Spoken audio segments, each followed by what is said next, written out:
Programme Kashmir today के साथ मैं हूं आपका मेज़बान आसिफ इकबाल। और नाजरीन, बात करेंगे बजट पर। आज़ाद कश्मीर हुकूमत की जानिब से जो बजट है वो पेश कर दिया गया है। अपोजिशन शोर शराबा कर रही है, इसी पर हम गुफ्तगू करेंगे। मेरे साथ मौजूद हैं शहजाद मलक अलमारूफ पोला पैनू। प्रोग्राम में खुश आमदीद करते हैं। बहुत शुक्रिया आसिफ इकबाल साहब। और बजट जो है पेश कर दिया गया, क्या देंगे? बजट पेश होते रहते हैं जी, पाकिस्तान में भी और आज़ाद कश्मीर में भी। आज़ाद कश्मीर का बजट तो इसलिए यानी इसकी कोई ख़ास अहमियत नहीं होती कि ये डिपेंड करता है वफाक की तरफ से इनको पैसे कितने मिलने हैं, 2 खरब मिलने हैं, 4 खरब मिलने हैं, जो भी वो होते हैं। और ये बजट जो कश्मीर का है वो ज़्यादातर तो तनख्वाहों में जाता है या पेंशन में जाता है। कोई बड़ा प्रोजेक्ट तो होता नहीं है यहाँ पे। अगर ये गलियाँ शलियाँ नालियाँ कोई सड़कें बनती हैं तो वो भी करप्शन की नज़र हो जाती हैं।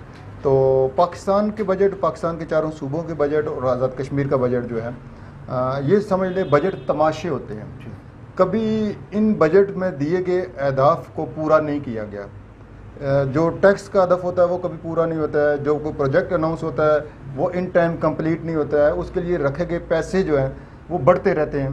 हाँ, अलबत्ता इन बजट के पीछे जो हकीकत है, ये IMF को और दीगर जो बैनुल-अक़वामी मालियाती अदारे हैं उनको खुश करने के लिए एक मोटी सी किताब छापी जाती है, जो आप देखेंगे अगले दिनों में जब बजट पे बहस होगी, जब बजट मंजूर होगा, ये किताबें वहाँ पे फाड़ी जाएंगी, एक दूसरे पे मुंह पे मारी जाएंगी। तो आज यही सूरत हाल है। बादल नदीर साहब ने जनाब वहाँ पर क्या जी, मेरी रियासत का जो तोड़ फोड़ा नहीं होगा, अल्फाज थे या वहाँ पर शोर शराबा भी हुआ। लेकिन बात यह है कि 2 खरब 64 अरब और 3 लाख 30 लाख रुपए, 3 करोड़ 30 लाख रुपए का जो बजट था वो पेश हुआ है। और अपोजिशन जो है शोर शराबा कर रही है। ये क्या कहते हैं, मंजूर हो जाएगा? या मन कर लेंगे, बजट तो आसानी से मंजूर हो जाते हैं। और मंजूर क्यों होते हैं?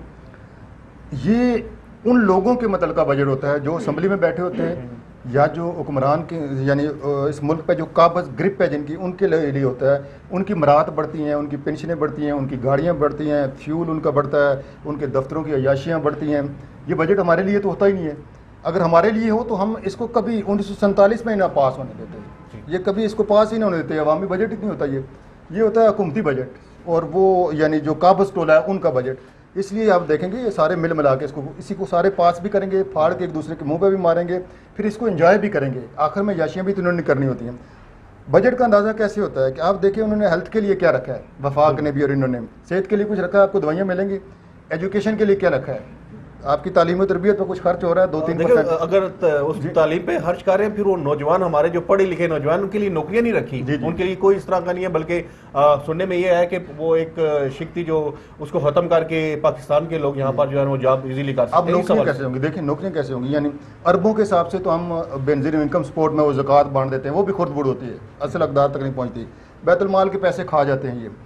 जब हम किसी साल, किसी महीने में, कई दहाइयों में कोई फैक्ट्री नहीं लगाते, कोई ऐसा अदारा नहीं लगाते जो प्रोडक्शन पैदा करे, कुछ दे हमें, चीज़ें पैदा बनाएं हम, तो फिर नौकरी कहाँ से मिलेगी?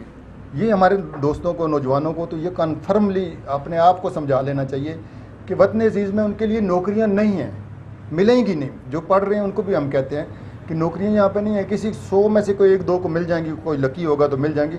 आप हुनर सीखें, खुद काम करें और अपने लिए रोज़गार खुद पैदा करें, तब यहाँ पे रहना थोड़ा आसान होगा। अदरवाइज़ ये जो बजट है और जो पहले भी बजट पेश होते रहे, ये तमाशों के अलावा, वो एक अल्फाज के गोरख धंधे के अलावा इसमें कुछ भी नहीं होता। ना ये टारगेट अचीव होते हैं इनके, ना ही हदफ पूरे होते हैं। IMF और बैनुल-अक़वामी इदारों को खुश करने के लिए उनकी तजावीज़ पे एक किताब छाप ली जाती है, और फिर वो किताब जनाब पूरा साल आप एंड पे आप देखेंगे, अगली जून जुलाई में आप देखेंगे, पता चलेगा ये हदफ भी पूरा नहीं हुआ, टैक्स इतने कम हो गए हैं, फलाना इतना कम हो गया है, और ये प्रोजेक्ट जो हमने अनाउंस किए थे इनमें से अक्सर पे तो काम ही नहीं शुरू हुआ, फंड लैप्स हो गए फंड्स, और या फिर क्या हुआ कि जिन पे काम शुरू हुआ है वो लागत बढ़ गई है, अब और पैसे दें। भाई साहब, हमारे साथ कुछ लोगों ने गुफ्तगू भी की है। देखते हैं कि लोग बजट के हवाले से क्या कहते हैं, लोगों की क्या राय है। उसके बाद प्रोग्राम में वापस आएंगे तो मज़ीद जो है वो करेंगे।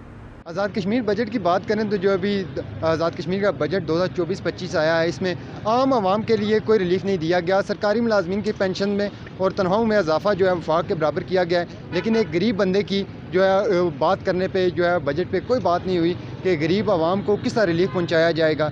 दूसरी जानब बजट में हमने देखा कि सरकारी जो मुलाजमतें हैं उसमें भी काफ़ी हद तक कहा गया कि हम कमी कर रहे हैं, لیکن آلریڈی جو اشتہارات پبلش ہو رہے ہیں مختلف محکمہ جات کے، ان پہ اسٹے ہو جاتی ہے.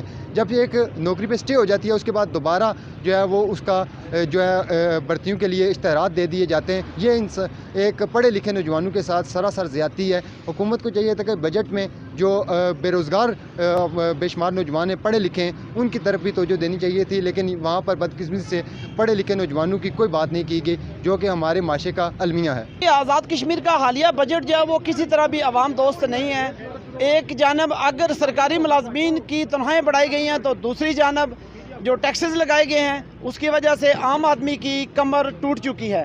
حکومت وقت کو اس پہ سوچنا چاہیے کہ اگر بجٹ بنانا ہے تو سب سے پہلے غریب آدمی کا خیال رکھنا چاہیے. اگر غریب کا خیال نہیں رکھا جائے گا تو یقیناً یہ بجٹ عام آدمی کے کسی کام کا نہیں ہے. یہ صرف اور صرف بڑے لوگوں کو فائدہ دیتا ہے یا بڑے ملازمین کو فائدہ دیتا ہے. غریب آدمی پہلے ہی جو مہنگائی کی چکی میں پس چکا ہے وہ اس بجٹ سے مزید کمزور ہوگا. دیکھیں یہ جو بجٹ پیش کیا گیا ہے ایک تو گرمی سے عوام کی چیخیں پہلے نکلی ہوئی ہیں، اور جو بجٹ پیش کیا ہے آزاد کشمیر اسمبلی میں اس میں غریبوں کا بالکل کوئی خیال نہیں کیا گیا. جتنا بھی خیال کیا گیا ہے وہ امیروں کا خیال کیا گیا ہے. تو میں یہ گزارش کرنا چاہتا ہوں کہ آپ جو بجٹ پالیسی بنائیں کم از کم غریب عوام کا خیال کریں جس نے اپنے بچوں کا جو ہے وہ رزق بھی شام کو لے کے جانا ہے. اور اگر اسی طرح بجٹ بنتے رہیں تو پھر میرے خیال میں غریب کا فائدہ تو نہیں ہو سکتا، لیکن جو امیر ہیں وہ امیر سے امیر تر ہو جائیں گے. ملک صاحب جیسے لوگوں کا کہنا بھی یہی ہے کہ جو غریب ہے اس کے لیے یہ جو بجٹ ہے اس میں کوئی کچھ بھی نہیں رکھا گیا، غریب کو مارنے کے لیے یہ بجٹ بنایا گیا. اس حوالے سے کیا کہیں گے؟